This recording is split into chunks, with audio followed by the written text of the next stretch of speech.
ketemu lagi dengan Dandes di sini membahas mengenai renovasi rumah tinggal, kantor, dan bidang unit usaha.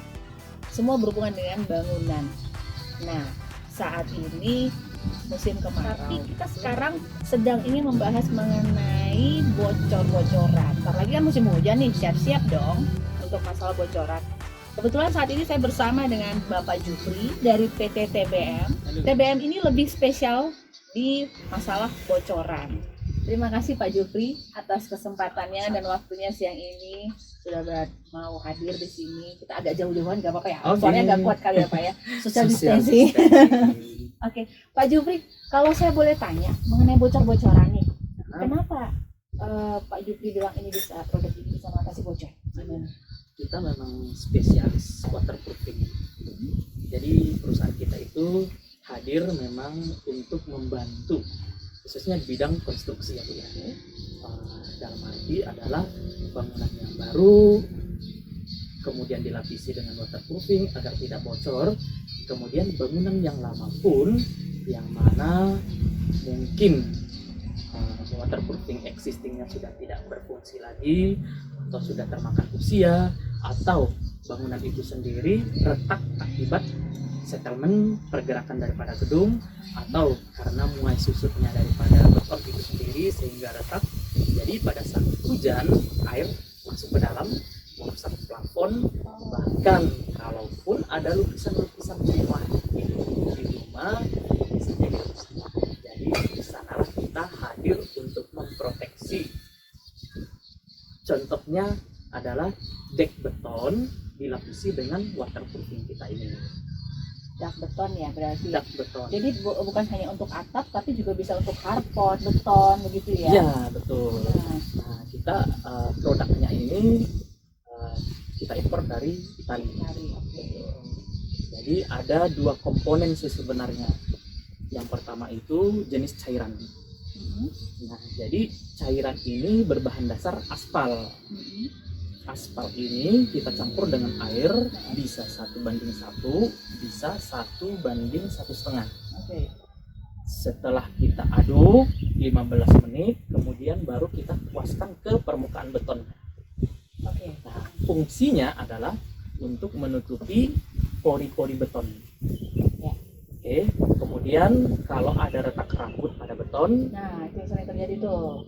Nah, mastik ini pun mampu menutupi retak rambutnya. Mastik ini kita beri nama rubberize. Jadi dia ada campuran karet ya. Sehingga pada saat muai susut, karetnya masih elastis, masih menjembatani si retaknya. Gitu. Fungsi ketiganya untuk merekatkan membran waterproofing, contohnya yang ini. Membran waterproofing ini direkatkan dengan media si beton. Contohnya misalnya. Kenapa mesti direkatkan? Kenapa? Karena ini sifatnya adalah menjodohkan. Sih kayak lem gitu ya. Yes, exactly. Jadi kalau misalnya ini adalah permukaan beton, permukaan dek, atau di bawahnya itu ada karpet mobil, atau di bawahnya tempat ruangan auditorium atau apa, kita tuang dulu si mastik ini sebagai primernya. Fungsi mastik tadi ada 3, menutupi pori-pori beton, menutupi retak rambut, dan sebagai perekat antara si beton dengan si membran waterproofing. Nah, membran waterproofing ini berbahan dasar aspal. Si membrannya ini ya, betul. Bukan ini aja ya. Bukan. Jadi membran waterproofing ini pun bahan dasarnya aspal yang sudah dikemas sedemikian rupa, dipres sehingga membentuk lembaran. Jadi satu roll itu panjangnya 10 meter. 10 meter ya satu roll ya hitungannya. Lebarnya 1 meter. Lebar 1 meter. Kayak karpet. Dan tebalnya itu 3 mm. Itu hanya satu jenis ya, 3 mm doang? Ada yang 1,5 mm, tapi fungsinya berbeda. Gitu, Nah, di dalam membran ini ada satu lapisan namanya polyester. Polyester itu ibaratnya kayak baju spandek. Kalau ditarik, melar. Tapi kembali lagi ke bentuk semula. Jadi kalau membran ini tempelkan di permukaan beton. Pada saat betonnya memuai, membrannya ikut memuai. Muai susutnya itu bisa terakomodir di membran ini. Oke. Nah, kemudian beda dari yang 3 mili tadi Pak. Nah, kira-kira gimana? Bedanya, gunanya? Kalau yang ini warna hijau, ini namanya basal. Basal terbuat dari batu basalto, granit basalto. Jadi ini untuk diekspos. Jadi tidak perlu ditutupin keramik lagi. Oh, bisa ditutup keramik ya? Ya, kalau yang untuk ditutup keramik itu jenisnya yang ini. Jadi ini harus ya.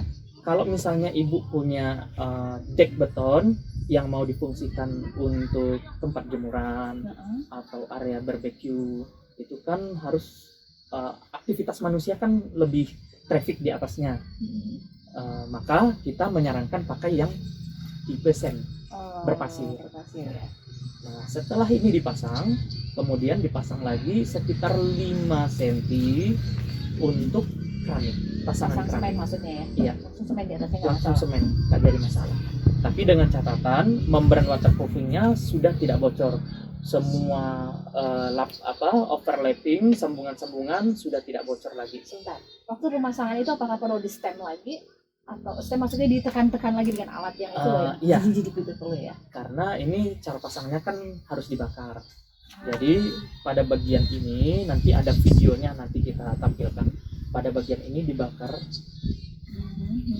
meleleh, kemudian baru ditempelkan. Begitu juga dengan yang satu lembar lagi overlappingnya dibakar, bagian meleleh ini ditempelkan, sehingga membran yang satu dengan yang lainnya benar-benar terikat. Jadi sistem sambungannya itu dengan metode overlapping. Sistem sambungnya overlapping. Ya? Jadi pada saat di overlapping ini ketebalannya pasti berbeda, lebih tebal. Itu gimana cara ngakaknya? Maksudnya gini, kan kita bicara soal desain Pak. Nah, tadi 10 meter beda, panjang 10 meter, lebar 1 meter. Berarti setiap 1 meter akan ada sambungan dong? Ke samping ya? Ke sampingnya. Panjangnya di 9,8 meternya baru ada sambungan lagi. Tapi kan misalnya kita ada 2 kali 3 gitu. 2 kali 3 berarti garis-garis kayak papan ini. Iya. Jadi kayak 3 meter potong, 3 meter potong, tapi pas dia yang 1 meternya itu dia overlapping. Jadi ada natnya warna hitam nanti seperti papan ini. Itu overlappingnya berapa senti? 10 cm. Nah, ini sudah nggak terlalu ini ya, nggak terlalu kelihatan sebenarnya ya. Ini udah disiapkan dari paten. 10 cm ini adalah untuk menimpa yang membran di sampingnya. Kesininya kan 90 cm. Nah, ini ada yang warna hijau, ada yang warna abu-abu ya, ada warna hitam. Nah, ini tipenya granul. Ada granul green, hijau, ada granul light gray atau kita sebut gray biasa, ada granul dark gray. Jadi ini lebih kepada pilihan warna. Oh gitu, nggak ada beda ya? Sama saja. Cuman kan terkadang kan kalau project atap bitumen, terkadang kan warna atapnya itu random. Ada warna merah bata, kemudian salayang pandang mengarah kepada grey atau dark grey. Nah, kalau rumah tersebut ada dek betonnya, maka biasanya arsiteknya akan mematchingkan atap bitumen, maka membran waterproofingnya warna apa ya yang cocok? Apakah warna yang ini atau warna yang ini? Tetapi tergantung peminatnya juga. Kalau untuk villa-villa seperti di Bali, seperti di Puncak, lebih cenderung warna grey, dark grey, karena mungkin lebih mendekat kepada tekstur alam, ya, batu dan lain-lain. Kurang lebih seperti itu. Demikianlah pembahasan yang pertama. Silahkan mengikuti ke video berikutnya. Jangan lupa please klik like dan subscribe supaya kamu bisa terus menyaksikan tayangan kami, serta bunyikan loncengnya supaya kamu bisa terus mengikuti. Terima kasih.